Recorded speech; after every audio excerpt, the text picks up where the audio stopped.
Hello, hello. It's Amy Bolton here with Live Healthy, Be Happy. I'm excited to join you today to talk about what other cultures do to prevent postpartum depression and anxiety. So this is a really interesting topic. I found it very fascinating, and I was just recently, while I was completing my postpartum doula training, learned a lot about other cultures and what they do. And it vastly differentiates from what we do in North American society. And it really brought some light to my eyes on why so many women in North America are struggling with postpartum depression and anxiety and all of those things. There's so many cultural differences. So I just found this really fascinating, and I wanted to share all of this with you guys today. So this is from a health psychologist. This is an article that I'm referring to that she wrote, and her name's Kathleen Kendall Tackett, and she some of her information can be found on uppitysciencechick.com and breastfeedingmadesimple.com. So she wrote this article, and it's called How Other Cultures Prevent Postpartum Depression: Social Structures That Protect New Mothers' Mental Health. So it's a really, really good article, and she goes through different, 5 different reasons, or 5 different ways that other cultures prevent postpartum depression. So I'll go through those with you and talk a bit about that, and let me know in the comments if you can relate to any of them, or if you found that there were certain things that you noticed that happened during your postpartum period. Or if you are pregnant and you're expecting, let me know what your plan is for your postpartum period. I know I'd be more than happy to help you work on a plan and getting that all set up to create a plan to make your postpartum period as beneficial as possible and as positive as possible to work on preventing postpartum depression. So the first one is a distinct postpartum period.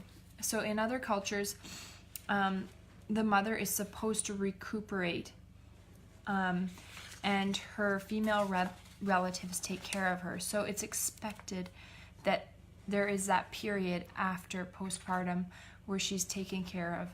She needs to recuperate. I don't know, I remember my postpartum period, and I just was so proud of the fact that I was recuperating, I guess not recuperating is not the right word, but I was bouncing back so quickly, and I was able to do all these things, and I was a super mom, and I was just so go, continuing, which now that I look back, I didn't have that time to heal, I didn't have that time to relax, and eventually led to depression, burnout, exhaustion, and all of those types of things. So in other cultures, what happens is it's recognized as a time that's distinct from normal life. So it's postpartum is when women are recuperating, the mother's recuperating, her activities are limited, female relatives take care of her, and so it's also considered a lying in period, the time of apprenticeship. So when more experienced mothers mentored a new mother, I like that. So that, it's when other mothers, and this is a lot of other cultures and village places still have those villages, right? So we've kind of lost that. And having that support system from other experienced mothers to be there to support you and do all the other duties, right? So that's number 1. Number 2 is protective measures reflecting the new mother's vulnerability. So new mothers are recognized as being especially vulnerable. So recognizing that, and new mothers know that they're vulnerable. So that is the time where they're accepting lots of help. So there's lots of ritual bathing, washing of hair, massage, binding of the abdomen, other types of personal care and rituals that are common in other cultures with these women, and they mark the postpartum period as a distinct time from other times in women's lives. So this is a very distinct time where these rituals happen, and it just brings up that oxytocin that helps support that mother, helps them feel good, helps them bond with their baby. Because the only two jobs of a mother should be learning to breastfeed and connecting with their baby, bonding with their baby, loving their baby, nothing else. And let me know in the comments if there were a lot of other things that were expected of you postpartum, or if you know of things that are expected from other women postpartum in our North American society. So these are common rituals that happen in other cultures that help support these women postpartum. So number 3 is social seclusion and mandated rest. So it's mandated that these women take time for rest, regain their strength, care for the baby. So it's time to regain strength, care for the baby, learn to breastfeed, care for your baby. That's all the mother is expected to do. Seclusion, so it's encouraging breastfeeding, that time for mom to, you're not catering to everybody else and all the visitors visiting. So you're secluded from everybody but female relatives and your midwives for the first 5 days to establish that breastfeeding. So you have support from all these female people around you, and it limits your normal activities. So we're not entertaining others like in North America, as in contrast, what often women are expected to entertain others even in their hospital stay. So people are coming over and they're expected to do a lot more than in other cultures. And it says, often when we get home, this practice continues, and they're often expected to entertain family and friends who come to see the new baby. So it's very different. This seclusion and this mandated rest period is very big in other cultures, and it gives the woman an opportunity to rest, heal, connect, learn to breastfeed, and it's just a beautiful period that they have established. Number 4 is functional assistance. So in order for, number 3, seclusion and mandated rest to occur, mothers must be relieved of their normal workload. So in other cultures, what ends up happening is someone's there to look after the older children. Someone's there to help with the household duties. There are people there to help with all of those other things. So again, going back to the only duties of the new mother are to learn to breastfeed and to bond with the baby and focus on caring for their baby. Along with help and care, we go back to those rituals in number 2 that are there to help support the mother. Massage, washing hair, binding of the abdomen, all these types of things to help support the mother in her recovery and healing journey. So having that support of other people to perform all these other duties and these other tasks, so a woman's not getting exhausted postpartum. So number 5 is the social recognition of her new role and status. So this is very big. There's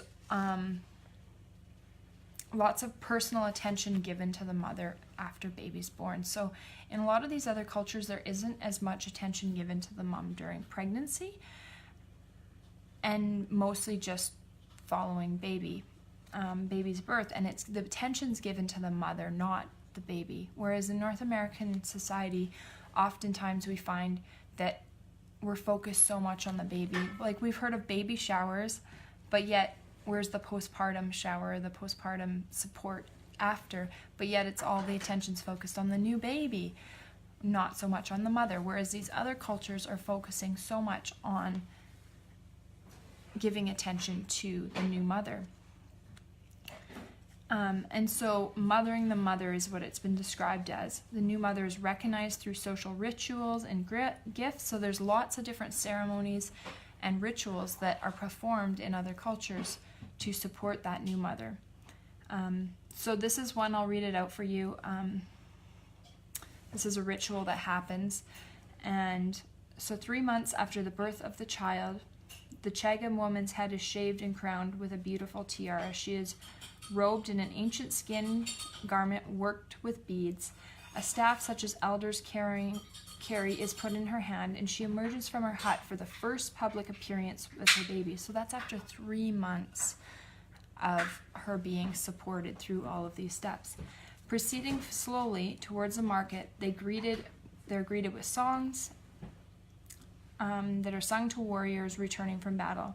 She and her baby have survived the weeks of danger. The child is no longer vulnerable, but a baby who has learned what love means, has smiled his first smiles, and is now ready to learn about the bright, loud outside world. So that's just one example of what a ceremony that is happening and a ritual that's happening in other cultures by the Chaga of Uganda. So it just shows you that there's such emphasis put on those first 3 months postpartum.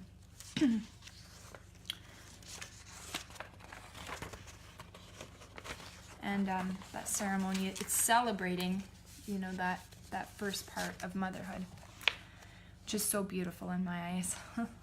And so in North America, on contrast, it's so much different. So many women we leave the hospital so quickly after birth, and oftentimes go home with very little support, support at home. The hospitals often don't even ask what support systems are at home when we're leaving.